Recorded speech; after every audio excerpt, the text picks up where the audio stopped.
Parlons-en, sans modération, avec Stéphane Chaud. Bonjour, bienvenue, merci de m'accueillir. C'est la première de la mensuelle, nous sommes le 5 avril, sur YouTube Only et sur les chaînes de podcast, bien sûr. On peut retrouver cette émission Parlons-en, sans modération, que nous faisons ensemble. Alors, avec au sommaire aujourd'hui, fumer, c'est démodé, c'est une proposition de Laurent. Suis-je addict ? Proposition de Jérôme et Stéphane, mais c'est pas moi, c'est un autre Stéphane, très joli prénom, le litre d'alcool. Voilà, merci encore une fois d'avoir fait le pas et de rester sur YouTube seulement. Je pense que ce sera plus simple pour moi à gérer. Et pour vous dire aussi, bien sûr, que vous devez continuer à commenter les vidéos comme vous le faisiez sur les autres réseaux. Si vous n'avez pas envie de commenter les vidéos en public, vous pouvez aussi m'envoyer un email. L'email, c'est très simple, c'est bonjour@stéphaneshow.com. On y va ? Allez, c'est parti pour le premier thème. Fumer, c'est démodé. C'est Laurent qui nous dit ça, et merci Laurent, d'une part. Et puis, voilà, quand la cigarette a été interdite dans les lieux publics, je me suis senti comme un pestiféré. Je devais fumer dehors, par tous les temps. Lorsque j'allais au restaurant, par exemple, je crois que le déclic s'est produit à ce moment-là. Laurent, je vous remercie 1000 fois de nous parler de ce problème de cigarette. Vous êtes nombreux à me demander de parler de cigarette. Alors moi, j'ai arrêté de fumer après 45 ans de consommation très élevée de cigarettes. J'ai arrêté en août 2018. Pour l'instant, je n'ai pas rechuté. J'espère que je ne rechuterai jamais parce que c'est en effet tout à fait démodé. Alors, que dire sur ça? Est-ce que c'est compliqué d'arrêter de fumer? Non, c'est pas plus compliqué d'arrêter de fumer que d'arrêter de boire, que d'arrêter de se droguer, que d'arrêter de bouffer. J'en suis la preuve vivante. C'est simplement une question de déclic, une question d'envie. Alors, moi, ce que j'aimerais partager avec vous, Laurent, c'est cette idée de dire, c'est démodé, oui, mais c'est surtout lamentablement compliqué de nos jours de fumer. Par exemple, dans le temps, moi j'ai connu, puisque j'ai l'âge que j'ai connu la possibilité de fumer au cinéma. On avait des cendriers dans les bras de fauteuils de cinéma. J'ai aussi fumé dans les avions, bien sûr dans les trains. Dans les trains, c'était plus simple parce qu'il y avait fumeurs et non-fumeurs. Dans les avions, c'était un rideau qui séparait l'espace fumeur de l'espace non-fumeur. Et je dois dire que égoïstement, j'ai enfumé tout le monde pendant que je fumais et que c'était autorisé de fumer partout. On fumait dans les magasins, on fumait bien sûr dans les restaurants, on fumait dans les bars, on fumait dans les discothèques, on fumait dans les salles de concert, même si en début de concert on nous disait que c'était interdit, on fumait partout. Alors, une chose, je crois que l'addiction à la nicotine et aux 3000 ou 4000 produits chimiques qu'ils nous mettent dans chaque cigarette est une addiction extrêmement puissante, mais on peut s'en débarrasser. Mais ce qui est surtout une motivation, c'est comme le dit Laurent, je me suis senti comme un pestiféré. C'est que moi, je ne vois pas très bien comment je pourrais fumer aujourd'hui, parce que je me souviens des derniers mois où je fumais, je ne pouvais fumer nulle part, et j'attendais, vous le savez si vous êtes fumeur, vous le savez aussi si vous êtes addict à quelque chose d'autre, on passe son temps à penser au prochain verre, à la prochaine cigarette. Et moi, je me souviens aussi, par exemple, quand je voyageais, quand j'avais un voyage en avion, que je fumais 14 cigarettes avant de pouvoir rentrer dans l'aéroport où là, c'était interdit, une fois qu'on avait été, validé. Et voilà, donc où est l'intérêt de fumer aujourd'hui ? Moi, je n'y vois plus aucun intérêt, même si l'envie peut me revenir. Toutes les envies, toutes les addictions provoquent des envies qui reviennent, mais encore une fois, comme on l'a dit beaucoup, c'est une fabrication du cerveau. Ce ne sont que des idées. C'est l'esprit qui crée une idée en se disant « tiens, tu devrais fumer une cigarette ».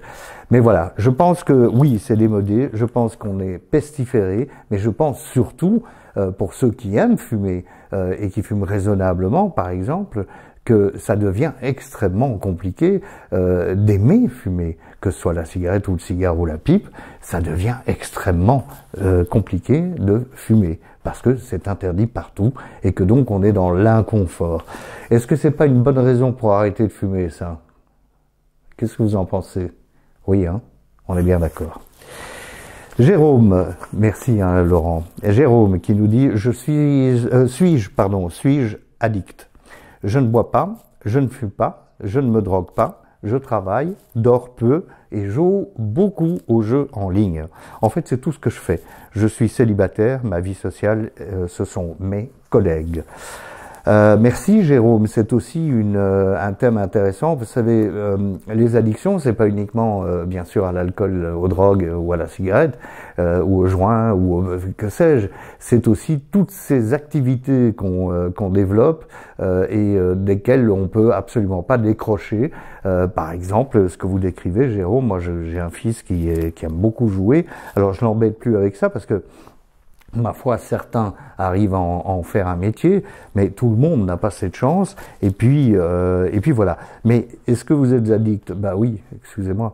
Si vous êtes comme mon fils en tous les cas, et que vous faites ce cycle qui est, ou comme moi d'ailleurs. Pourquoi je parle simplement de mon addiction actuelle? Je pars, je vais travailler, je rentre le soir et je me jette sur la bouffe. Je suis seul, je suis solitaire, je me coupe de tout et c'est la bouffe mon addiction. Hein, c'est vraiment la malbouffe. Vous, c'est les jeux en ligne, donc vous êtes en ligne, en jeu en permanence. Vous dormez peu parce qu'évidemment, quand on est l'adrénaline est là, on est en train de jouer, on n'a vraiment aucune envie d'arrêter de jouer. Et puis malheureusement, le lendemain matin, il faut se lever. Du coup, parfois, c'est la même chose que l'alcool. C'est un peu, excusez-moi, passez-moi l'expression, la tête dans le cul, parce que voilà, on a dormi 3 heures et qu'on aurait mieux fait de dormir. Alors, vous me demandez, suis-je addict? Je vous rappelle que je suis pas du tout un expert dans quoi que ce soit. Je suis pas médecin, je suis pas, etc. Moi, je vous répondrai, oui, vous êtes addict. Si ce que je lis est en fait tout ce que je fais, c'est de jouer en ligne. Je suis célibataire, ma vie sociale, ce sont mes collègues. Oui, c'est une addiction. C'est pas la meilleure, mais c'est pas la plus mauvaise. Mais c'est une addiction. En fait, le but de ma chaîne, c'est exclusivement de partager ensemble nos addictions et notre manière de les vivre et notre manière de s'en débarrasser lorsqu'elles sont franchement extrêmement dangereuses ou nuisibles. Donc voilà, je vous remercie beaucoup, Jérôme. On va passer maintenant à Stéphane, donc moi j'ai titré ça le litre d'alcool, mais voilà ce que dit Stéphane. Quand je lis vos commentaires, je comprends mieux pourquoi j'ai été greffé du foie. Là, on est dans le sérieux, hein, quand même. Je comprends mieux pourquoi j'ai été greffé du foie. Le litre d'alcool ne faisait même pas 2 jours. Plus le vin, en mangeant, et je sortais et je passais au whisky. 25 ans de vie de fantôme. La greffe, j'avais 43 ans. Sans commentaire. Courage à tous. N'attendez pas qu'il soit trop tard comme moi. Je sais, c'est facile à dire. Bien à vous. Stéphane, merci 1000 fois pour ce commentaire. Je vous rappelle que vous pouvez commenter les vidéos sous la vidéo, et puis bien sûr j'y réponds avec grand plaisir.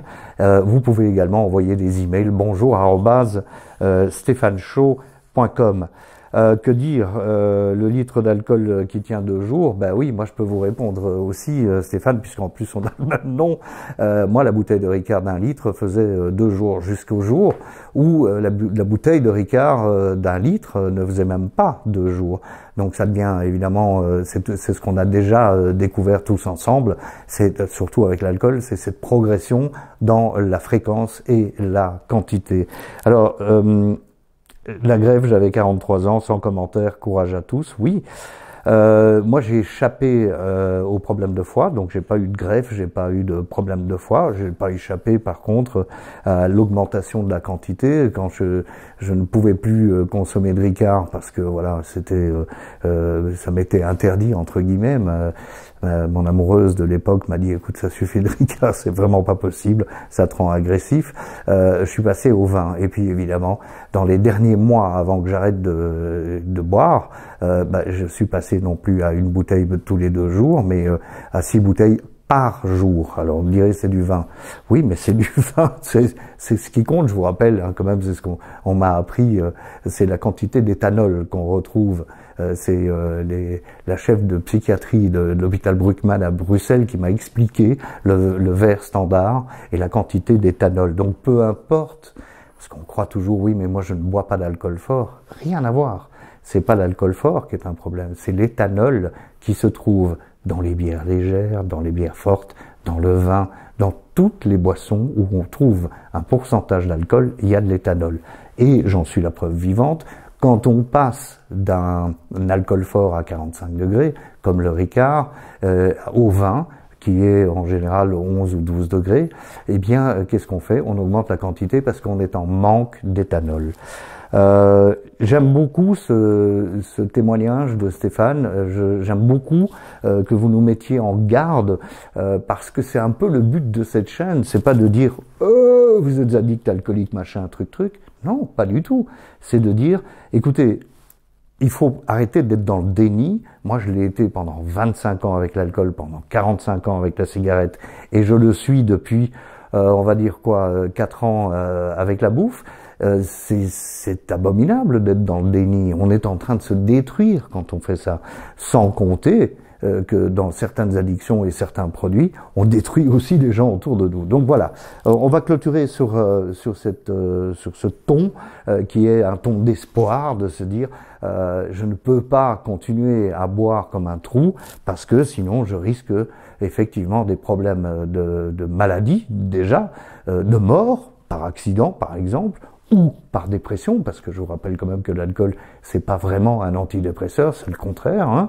Donc on peut très bien avoir envie de passer à l'acte et de tomber d'un toit. Et puis bien sûr, il y a des situations extrêmes, comme celle de Stéphane, qui est obligé de faire une greffe du foie à 43 ans.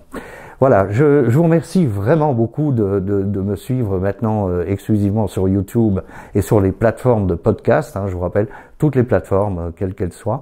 Ça me fait très très plaisir. Ça me permet aussi de faire... vous voyez ce que je veux dire, et de ne pas courir derrière les montages pour mettre mes vidéos partout. C'est de toute façon complètement inutile. Et je vais vous dire une vraie vérité. Je pense que j'ai développé une addiction aux réseaux sociaux. Donc moi je considère pas YouTube comme un réseau social, j'y suis pas en permanence, mais du fait d'être présent avec une page et un profil, enfin maintenant je ferme la page, mais j'ai l'impression que j'ai développé cette addiction. Donc c'est peut-être une addiction. Si vous êtes addict aux réseaux sociaux, si vous êtes du genre à avoir le téléphone en main toute la journée et à scroller et avoir mal au pouce ou aux autres doigts parce que vous êtes tout le temps sur votre téléphone, témoignez aussi, hein. Vous témoignez, vous commentez, vous donnez votre opinion, vous êtes les bienvenus, dans le respect bien entendu, sous les vidéos ici sur YouTube ou par email si vous préférez l'anonymat. Vous m'envoyez ça à bonjour@stéphaneshow. Je vous souhaite un merveilleux mois d'avril. On va se retrouver au mois de mai et en mai, fais ce qui te plaît mais reste vivant, hein. Allez, bon mois d'avril, à bientôt, au revoir.